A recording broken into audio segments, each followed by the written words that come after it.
श्री स्वामी समर्थ. जय जय स्वामी समर्थ. चला तर मग माझ्या चॅनलमध्ये तुमचं सगळ्यांचं स्वागत आहे.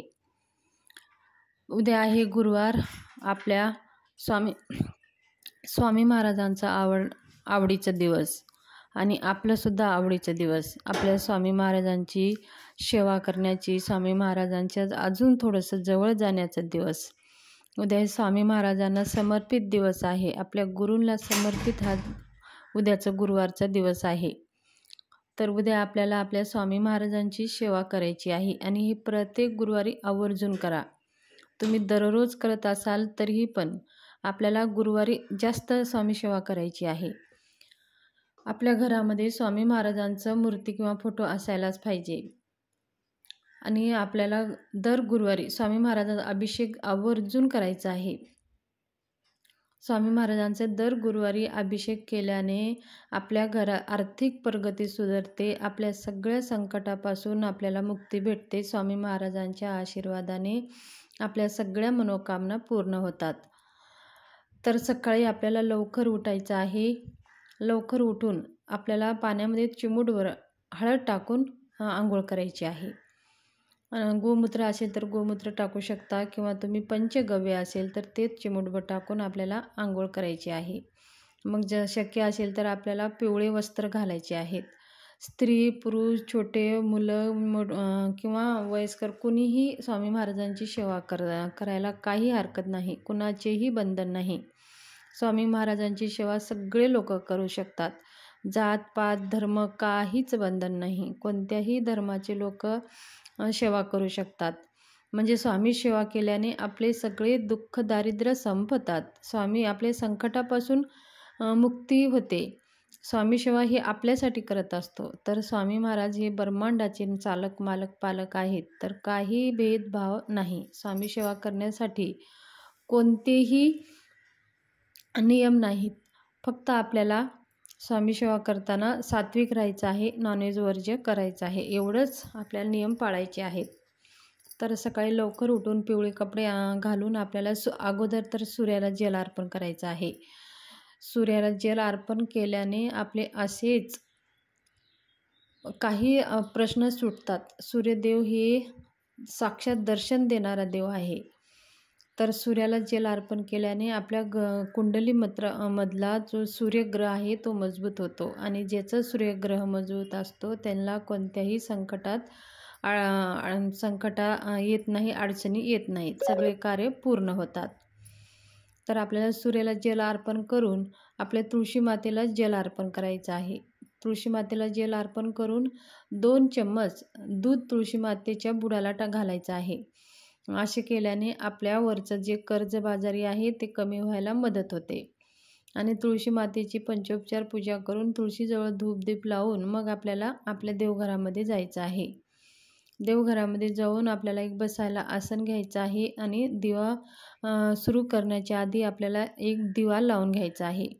तुम्ही तिळाच्या तेलाचा लावू शकता किंवा तुपाचा दिवा पण लावू शकता. दिवा लावून घ्यायचा आहे आणि 2 अगरबत्ती लावून घ्यायची आहे किंवा धूप लावून घ्यायचं आहे. मग आपल्याला एक ताम्हण घ्यायचं आहे, शुद्ध पाणी घ्यायचं आहे.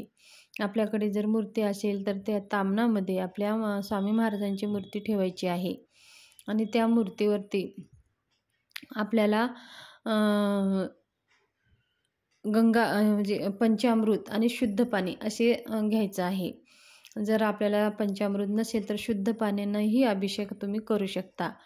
जर तुम्हाला येत असेल तर श्री सूक्त आणि पुरुष सूक्त म्हणून आपण महाराजांच्या मूर्तीवरती अभिषेक करायचा आहे. श्री सूक्त पुरुष सूक्त म्हणून झाल्यानंतर आपल्याला सगळं मूर्ती स्वामी महाराजांची मूर्ती स्वच्छ पुसून घ्यायची आहे. स्वच्छ कपड्याने पुसून घेऊन स्वामी महाराजाला अत्तर लावून घ्यायचं आहे. हिना अत्तर महाराजांना खूप प्रिय आहे म्हणून महाराजांना हिना अत्तर लावून महाराजांच्या जागच्या जागी स्थापना करायची आहे. जे वस्त्र आहेत ते अर्पण करायचे आहेत. अष्टगंध लावायचा आहे. महाराजांना हार अर्पण करायचे आहे आणि महाराजांना फुलं वगैरे अर्पण करून आपल्याला महाराजांना धूपदीप दाखवायचा आहे. मग बाकीच्या देवाची आपल्याला सगळी पूजा करून घ्यायची आहे. मग जर आपल्याकडे फोटो असेल तर फोटोला स्वच्छ पुसून घ्यायचं आहे आणि जे पुसत असताना आपल्याला श्रीसूक्त आणि पुरुषसूक्त म्हणायचं आहे. जर श्री सूक्त, पुरुष सूक्त जर म्हणायला येत नसेल तर श्री स्वामी समर्थ ह्या मंत्राचा जप आपल्याला करत राहायचा आहे. मग आपल्याला स्वच्छ पुसून घ्यायचं आहे, फोटो पुसून घ्यायचा आहे, हार वगैरे अर्पण करून धूपदीप ओवाळून घ्यायचा आहे. मग आपल्या घरामध्ये जे काही आपल्याला नैवेद्य बनवलेलं आहे किंवा बनवलं नसेल तर तुम्ही खडीसाखर किंवा फ्रूट किंवा ड्रॅगफ्रूट ह्यांचासुद्धा तुम्ही नैवेद्य आपल्याला महाराजांना दाखवायचा आहे. सगळ्या महादेवांची पूजा झाली तर नैवेद्य दाखवून महाराजांना धूपदीप ओवाळून आरती करून घ्यायची आहे. मग आरती झाल्यानंतर महाराजांची आरती करताना आपल्याला अगोदर गणपतीची आरती, मग नंतर देवीची आरती, मग नंतर महाराजांची आरती तुम्ही करू शकता. किंवा अजून तुम्हाला दुसऱ्या देवांची आरती करायचं असेल तर ती पण करू शकता. मग महाराजांची आरती झाल्यावर मंत्रपुष्पांजली झाल्यावर महाराजांना 3 वेळेस मुजरा करायचा आहे.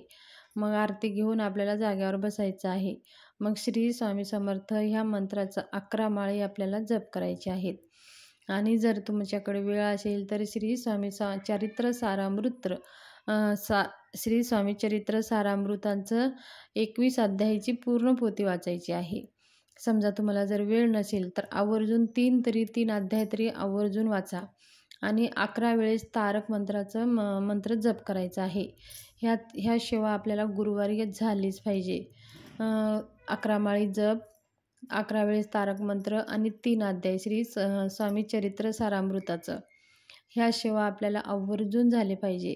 इतर दिवशी जरी तुम्हाला काही कारणाने शक्य नसेल तर गुरुवारी तर स्वामी महाराजांच्या ह्या सेवा झाल्याच पाहिजे. तुमच्या घरामध्ये आर्थिक प्रगती होत नाही, तुमच्या घरामध्ये खूप कर्जबाजारी होतो आहे, खूप काही समस्या येतात, ते एक काम करायला जातो तर दुसरंच अडचणी उद्भवतात आणि कर्जावर कर्ज वाढतं, असे अनेक समस्या असतात. स्वामी महाराज हे प्रत्येक लोकांच्या जीवनातले दुःख संकटे दूर करणारे आहेत. म्हणून तुमच्या जीवनामध्ये ह्या सगळ्या समस्यापासून जर तुम्हाला मुक्ती हवी असेल तर तुम्ही ही सेवा आवर्जून करा. दर गुरुवारी स्वामी समर्थांची ह्या सेवा आवर्जून करा. आणि ही सेवा दररोज जरी केला तरीही बघा तुम्हाला कोणतेही प्रश्न राहणार नाहीत. आता काही लोकांचं काय होतं की लगेच 1-2 गुरुवार करतात, त्यांना काही अनुभव येत नाही, मग स्वामी सेवा सोडून देतात. असं करायचं नाही. आपण जर एखादी जमिनीमध्ये बी जर पेरलो तर ते उगायला, त्याला फळ लागायला वेळ लागतं. स्वामी सेवा करत असताना पण तेच आहे. स्वामी सेवा करायला गेलो की लगेच प्रश्न सुटतात असं पण नाही. त्या प्रश्नासाठी, त्या समस्यासाठी आपल्याला मेहनत करत राहायचं आहे आणि स्वामी सेवा पण करत राहायची आहे. आणि स्वामीच्या कृपेने बघा त्या मेहनतीला आपल्याला फळीला यश येतं. त्या मेहनतीचं आपल्याला मोबदला भेटत असतं. आणि कारण आपण मेहनत करतो आणि आपल्यासोबत स्वामी महाराजांची अद्भुत शक्तीचा आशीर्वाद आपल्यासोबत असतो. म्हणून आपल्याला कोणतेही कष्ट कर्म करताना तर कर्म करायचंच आहे आणि त्याचबरोबर स्वामी सेवा करायची आहे. जसं शक्ती आणि भक्ती ह्या दोघांचं मिलन झालं तर बघा आपण कुठं पोहोचू शकतो. म्हणून आपल्याला काही थोडे दिवस आपले प्रश्न सुटणार नाही, आपल्या मनासारखं होणार नाही, पण तुम्ही स्वामी सेवा करायला सोडू नका आणि कुणाचे मन दुखवू नका, खोटे बोलू नका, प्रामाणिक राहा. आणि खोटं बोलून जे आपण धन कमवतो त्या धनाचं आपल्याला सुख कधीच भेटत नाही, ते उलट दुःखच होतं आणि आपले जास्त समस्या आपल्याला उद्भवतात. म्हणून कधीही खोटं बोलून फसवागिरी करून कधीही धन कमवायचं नसते. आपण मेहनतीनेच कमवूनच खायचं असतं. धन्यवाद.